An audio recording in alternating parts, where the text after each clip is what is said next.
Sorry about that, Alison. Good evening, Jill. Good evening, everyone, and welcome to A Date with a Dinner Set. Programme 218 here on September the 22nd. Officially, the first day of autumn today. I hope this finds you well. I hope you've had a good week. You'll see I've been tinkering again with the equipment, trying to get things working, and finally have found a bit of software to power the overhead camera. It's not ideal yet. The lighting's a bit strange, so more work to be done. But at least we have overhead views, which is always good. I think you need to see what I'm up to, and it was quite disconcerting last week not having an overhead camera. Anyway, hope you've had a good week. As always, we've got a packed programme this evening of our 6 pieces, and as always, I've managed to draw some connections between some of the pieces, which fascinates me, how everything always connects up in the world of music and in other places as well. Sometimes, though, you don't have to look that far for the connections to make themselves. So here we are on Sunday, the 22nd of September, Date with a Dinner Set, and you are most welcome. I'm trying to cover all bases with my tie. The last remnants of sun that I think we had yesterday, some cloud, and we've certainly had a few downpours. Depends where you are in the country, I think, how the weather has been affecting you, but there's certainly been a change, hasn't there? So we're missing my dear brother tonight. He's in transit from London, where he's been taking his grandson up to university. Oh, hello. Just talking about you. Fantastic. Just saying we're without you this evening, brother, because you've been taking your grandson up to uni. Oh, that's really good of you. Hey, you haven't got very far. I suppose it depends what time you set off. But it's good to see you. Very good to see you indeed. Because we miss you. We rely on you to name our opening music because, you know, they're all from about 1920 when you were growing up, chap. But in the absence of you having heard that because you were pulling in to Beaconsfield services, I will tell everyone that was the theme music to the Eric Sykes comedy programme, just known as Sykes, which ran from 1972. Well, in colour form it did. There was a black and white, or a lot of black and white ones done in the 60s, but some of them were remade. I mean, some new scripts. It ran from 1972 through to 79. It starred, of course, Eric Sykes with Hattie Jakes famously and Derek Guyler. It was sometimes quite a good programme, I seem to recall, sometimes quite annoying, but I think that was the style of comedy. It had a very distinctive set of opening titles and music. The music you just heard, well, a version of it, and the titles looked, you may remember, a little bit like this, that accompanied that brass band. And I always remember those very clearly, thinking how very clever it was. I'm told that those are the correct valve positions for what was being played at the time. Yeah, very memorable set of opening titles there to the Sykes programme from 1972. The music composed by Ken Jones. Ken Jones, who was at one stage, he was musical director for the Michael Aspel show, and amongst other things, the Paul Daniels Magic Show. He conducted a few of the Eurovision Song Contest entries, but that rousing bit of brass band music was the Sykes theme. Good evening, Jean. That almost rhymed, didn't it? Anyway, I hope this finds you all well. Brother Mark, I'm really impressed at your dedication here, having stopped at Beaconsfield services. It's okay, actually, Beaconsfield. It's one of the better ones. But yeah, particularly where you've been up to town, as it were. Anyway, everyone, hope you enjoy the programme. As always, if you're with us live in the chat room and you want to join in with telling us about the music or the composer or its context or anything else you've been doing, the weather, what you're eating, the usual things, I'd love to hear from you, and I'll chat to you between the songs. That's pretty good, actually. Pretty good. Well done. No speeding, brother. Enjoy the show.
I'm just going to leave that VT running. Now we've got some VT able to be run it again. There's some fascinating footage there. I recognise some of the capital cities there.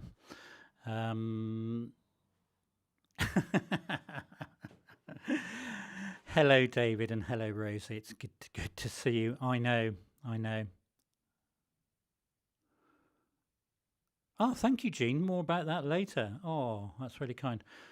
Yeah, I recognise some of these amazing cities that we're seeing on the screen at the moment. So downtown, it was indeed. Well done, Jill, followed by Brother Mark. Downtown in Beaconsfield, as it were, and then Alison, of course. Downtown, composed in 1964. Gosh, that's 60 years ago. Composed by Tony Hatch with lyrics by his wife, Jackie Trent. And it was composed for and, of course, performed by the lovely Petula Clark. Petula Clark and Tony Hatch had a very long working relationship, and she didn't half-belt that one out, and it became a worldwide instant hit almost. It was number one in at least 8 countries. Interestingly, it didn't get to number 1 in the UK. I'm not quite sure what Pip did. It was number 2 in the UK, but we know it and love it. It's just a big, brassy, great sound, a real soundtrack of a capital city. Tony Hatch wrote it when he was in New York. He was on 48th Street looking towards Times Square at the time, and he just thought, wow, these lights are amazing. What an antidote to everyday life, the pleasures and excitement of the big city. Great song, a real classic, a real beaty, cheery number. So that was our opening one this evening, as always. If you are enjoying what you are seeing, then press the like button. I have been saying you can press the thumbs down button, but it looks from my stats as if somebody's taking me at my word. So be careful. If you want a thumbs up, be careful which one you press, eh? I've been getting a few thumbs down. It's for my erratic behaviour on a date with a dinner set. I think that's what's happening. Anyway, that was our opening one this evening. We are firmly back to coffee. No more of those cold drinks. Well, unless we have one of those heat blasts like we had the other day. I don't think it's going to happen now. I think that was it. This is it, etc., etc.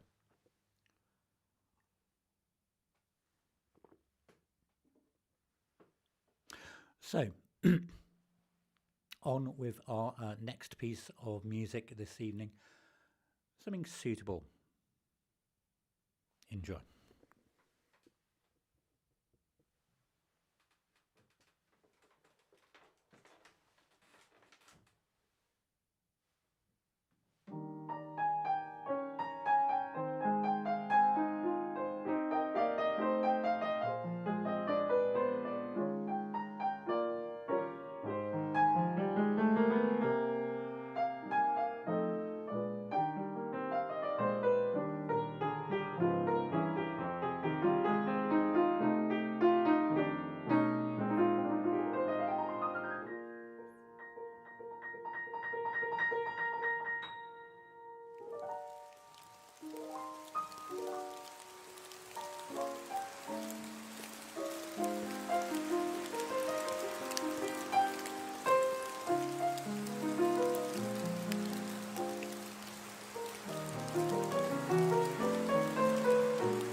You can tell I've got my overhead camera back. I'm going button happy now.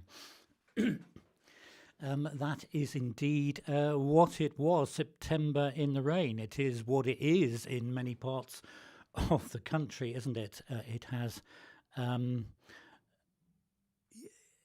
yes, I think so. I think it's an upbeat number, Alison. Yeah, I mean, it was written actually as quite a slow song, but I think the likes of sort of Dinah Washington, Joe Stafford,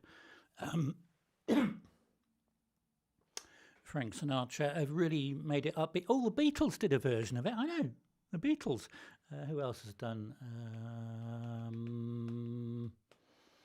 Yeah, lots of people have done covers. It's one of those sort of famous songs that was composed by Harry Warren. Oh yes, we had him last week, didn't we? The composer of 42nd Street and Chattanooga Choo Choo, amongst other things. Harry Warren, in partnership, his long-term writing partner, lyricist Al Dubin.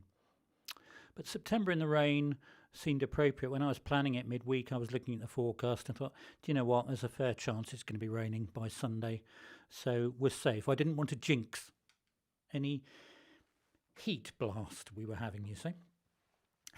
Good evening, Martin, and good evening, Jeannie. Jeannie, I cannot tell you how pleased I am to see you, my lovely, because you are the grand finale. and if you hadn't been here, that would have been an awful shame. So it's wonderful to see you both. Fantastic. Now, Jean has mentioned my upload this week.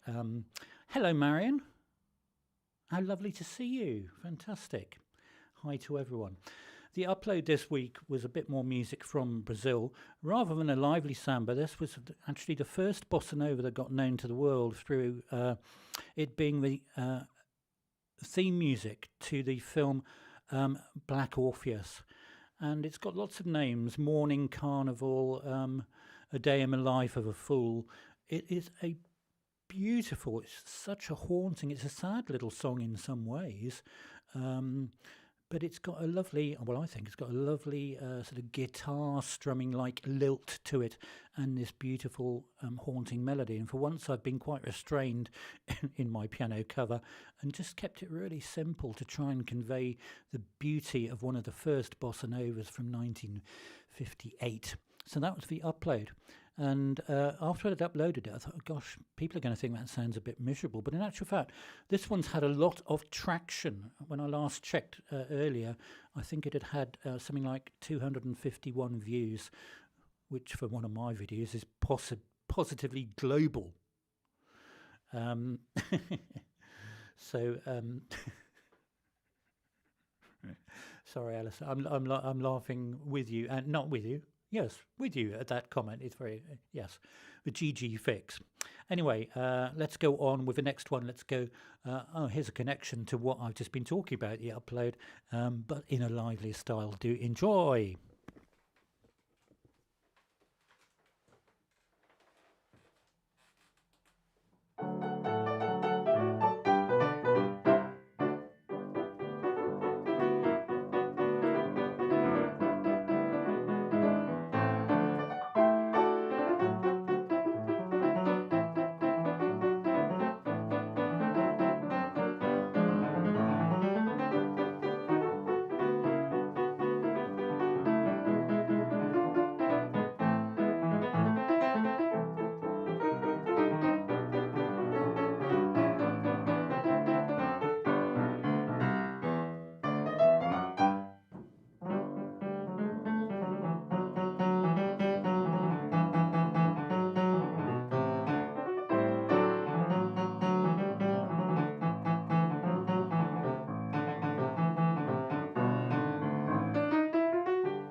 Indeed, Hannah, I knew what you meant. And indeed, it is your show, so why not? I won't forget it. But it was indeed I Love You and Don't You Forget It.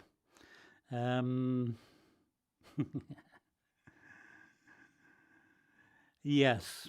No, no, I'm like a little dancing marionette, am I not?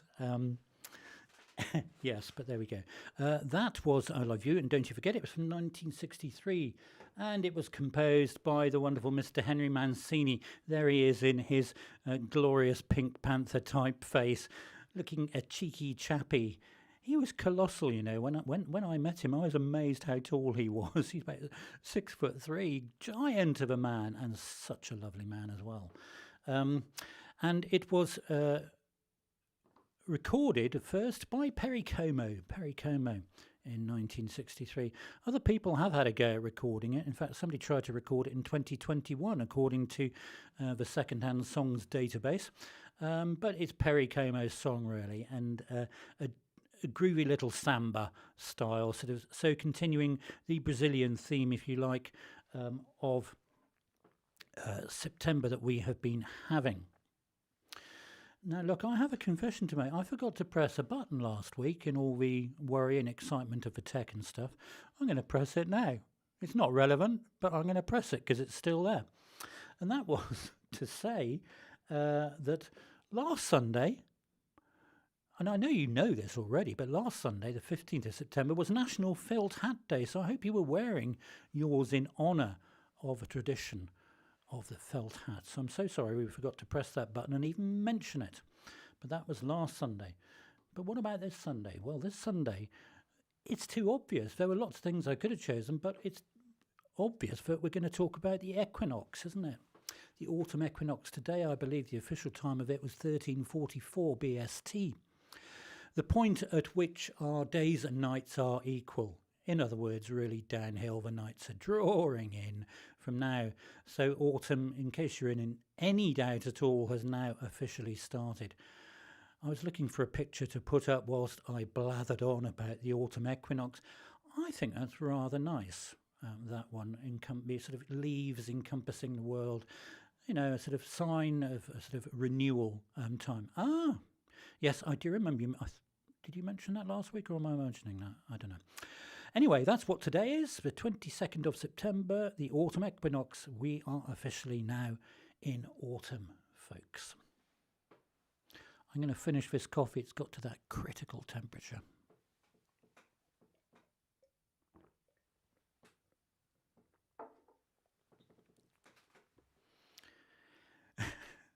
That's nice, Alison. Here's another suitable one, I think, chosen especially for what's been going on this week.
Alison, I think you must have missed her. There was a lot of fast-scrolling chat earlier on, but Hannah, you were first in. Yes, indeed, with Moonlight Serenade, very closely followed by Jill, in honour, of course, of the supermoon and partial eclipse that there has been this week. A lot of the pictures that you're seeing on the screen were taken during this supermoon. Been some absolutely amazing pictures from some very clever photographers around the world capturing the amazing sight of the supermoon. I was actually in transit one of the nights of it in the Tolworth area, and I was queuing up by Tolworth Tower and absolutely frightened the life out of me. It was great big moon behind Tolworth Tower. Absolutely startling how nature can be sometimes, can't it? Anyway, Moonlight Serenade from 1938, composed by Mr. Glenn Miller. And there he is, the very famous band leader. Apparently he was quite grumpy apart from when the music started, but he wasn't that chatty a person. Okay, so I did promise you a few connections. So here's one of them. Glenn Miller, of course, his plane disappeared in 1944, Major Glenn Miller, rather, and was never found. And 10 years later, in 1954, the very famous film, The Glenn Miller Story, was made. Now, here's an interesting connection. The orchestrator for that sound score for that film was none other than Mr. Henry Mancini, one of his first Hollywood scoring jobs, big one that, The Glenn Miller Story. So there's a nice little connection between those pieces and indeed the wonderful event of the supermoon that we have been able to enjoy this week. So as always, if you've tuned into this by accident and you're not subscribed, we'd love to have you as a subscriber on Gigi the Piano Man.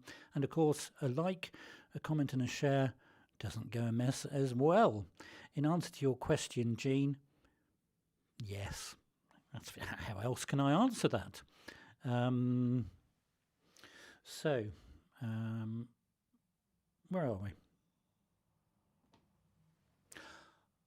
Yes.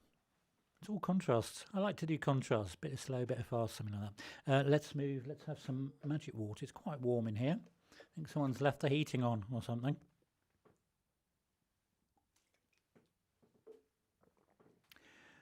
Let's go into our next song. Do enjoy.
Yes, doing the Lambeth Walk. I'll do it. I'll do a piano stool samba, but I draw the line at trying to emanate a Cockney barrow boy doing the Lambeth Walk, which indeed is what that was. So well done, everyone that knew that one. Oh, and I read, Gene, I read about Henry Mancini's daughter on the proms. Ah, fantastic. Anyway, Lambeth Walk is what it was. And of course, it was from the musical Me and My Girl, which was composed in 1937, all the way back to there. I know. Good. Well, that's what we like, Alison. Although we sometimes have some sort of slow and sort of melancholy, haunting ones, we do like to entertain. It's an entertainment show. This is a, yeah, it's just an, this is a massive entertainment. It's an extravaganza, it's spectacular. It's Sunday night at the London Palladium gone wrong, or something. That was composed, as I say, 1937. It was composed by this chap, Noel Gay. And Noel Gay, and that's not his real name, by the way. He saw a poster advertising a play in London which had Noel Coward and Maisie Gay in it. And he thought, you know what, I'll have that as just one of my names. He had many pseudonyms. He composed the music to 26 films and 28 London shows. He was prolific. And 45 songs, amongst which were The Sun Has Got Its Hat On and Run a Rabbit, Run, famously. He also founded his own music publishing company and theatre company, and that is still in existence today. So we have a lot to be thankful for that smiley chap. I believe he was from Wakefield, where he was a precocious cathedral chorister, depping for the organist at the age 12. I can't imagine anyone being so precocious as a young organist. Absolutely chronic. I don't know what the world's coming to. I really don't. But anyway, that's what it was. Lambeth Walk from 1937. Hope you enjoyed that one. So we are moving towards the end of our show. Now here's a timely button to press. So not tiny, timely. And that is to say, we have now caught up, Anna and Doug, you know why, with requests. So if you would like to sponsor a request on a date with a dinner set, send me an email on gg@pianoman@gmail.com. Almost anything considered. In fact, I don't think I've ever refused anything. I'll have a go at anything, to be quite honest, to try and make it into something pianistic and vaguely listenable too. Gosh, that was an awkward sentence. Sorry about that. But I said it's a timely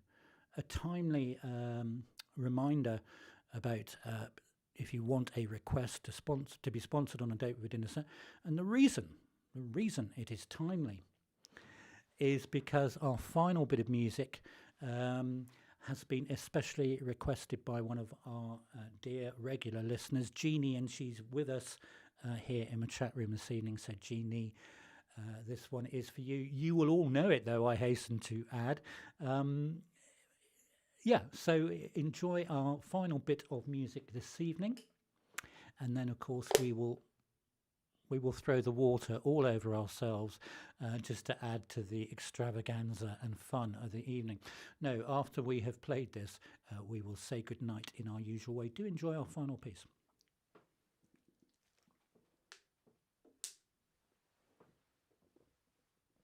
It's a very noisy water bottle, that, isn't it? Very odd.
So, Jeannie, that was especially for you. You said you wanted a nice big tune that comes at the end rather than all the stuff around it. But of course, that was, as Hannah, you were in there in a millisecond, a nanosecond, a section, sort of adaptation of the main melody, the romantic melody from Rhapsody in Blue, composed 100 years ago. It premiered in February of 1924, commissioned by Paul Whiteman and his band, of course. The first performance in the Aeolian Hall with Gershwin himself as the composer.